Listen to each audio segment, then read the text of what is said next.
O preconceito no Brasil e no mundo, os crimes de ódio e as reações da sociedade contra eles.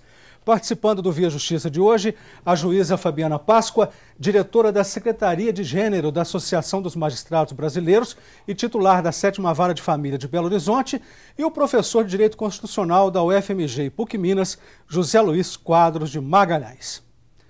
O que tem sido feito contra a homofobia no Brasil, doutora Fabiana?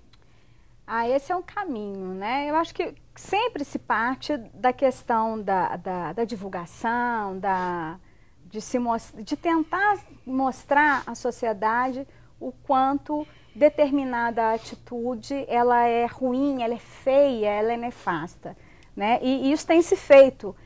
Quando a gente fala em homofobia, a gente está indo além da mera opinião, da mera estranheza de alguma situação, que a gente tem que até admitir, porque faz parte, você pode ter opiniões, você pode ter determinados sentimentos, às vezes as pessoas mais velhas, criadas num determinado mundo conceitual que é diferente. Agora, a homofobia, ela presume uma situação muito mais grave, né? É você fazer algo contra, são atitudes que, para mim, são inexplicáveis, de agressividade, de violência, desmotivada, gratuita, né? O simples fato de a pessoa ser já gera um ódio em alguém. E isso é abominável, né? Professor, a reação aos rolezinhos é uma forma de preconceito? Lógico, claríssimo, né? E ali a gente tem um preconceito se esses jovens, né, fossem jovens brancos, né, seguindo o padrão moderno, né, norte-europeu, brancos, ricos, moradores do Belvedere, etc., não ia acontecer nada com eles.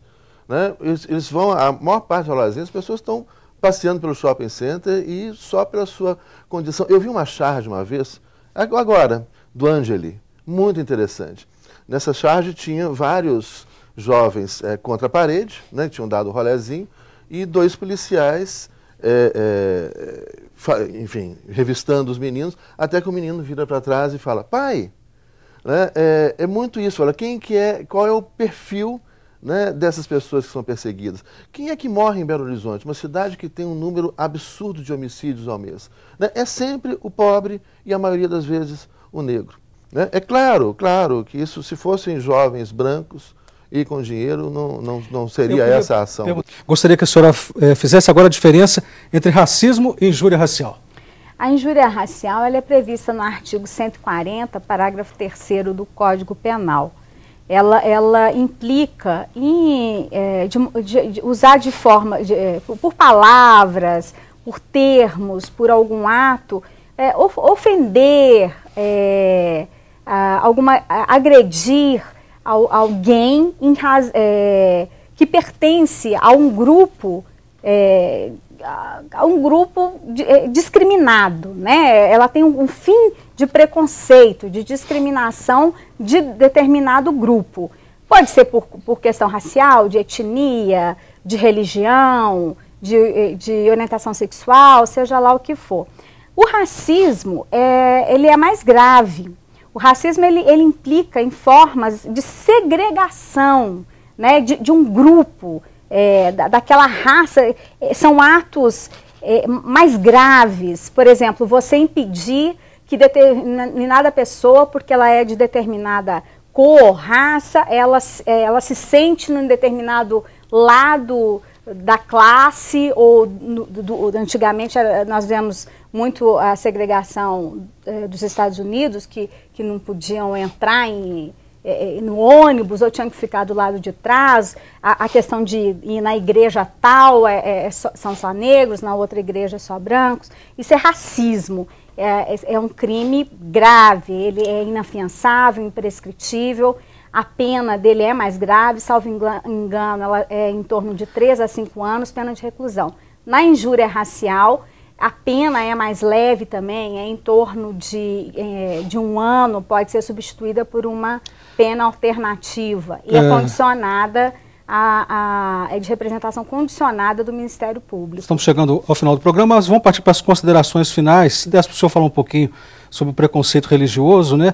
E pelas múltiplas formas de preconceito, é difícil identificar, não é? Um preconceito? Há casos sutis, né? Sim, tem muitos. Igual esse que o senhor falou e muita gente não observa. Eles são. Né? Geralmente você tem, o padrão básico é isso, é uma lógica binária subalterna. Mas aí, a partir disso, né, a gente vai ter vários tipos de preconceitos, que passam pela questão do sexo, do gênero, né, passa pela questão religiosa, passa pela questão racial, enfim, você tem muitas formas de preconceito. Eu queria deixar, assim, nessa palavra final, assim, um recado para o nosso telespectador.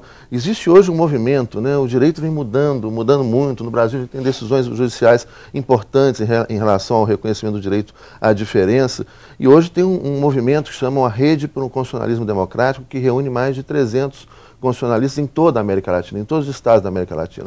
E a gente discute a partir de duas constituições que mudam radicalmente a questão da diversidade, que é a Constituição da Bolívia e do Equador. Então a gente tem aí hoje um projeto diferenciado, né, em relação à busca da diversidade. Muito obrigado ao senhor, professor. Muito obrigado à senhora, doutora Fabiana. O Ver Justiça de hoje termina aqui. Este programa é uma parceria da TV Assembleia com a Mages, Associação dos Magistrados Mineiros. Críticas, perguntas e sugestões, fale com a produção pelo telefone 31 3079 3454 ou pelos endereços eletrônicos tv@lmg.gov.br ou verjustiça@mages.com.br. Até o nosso próximo encontro.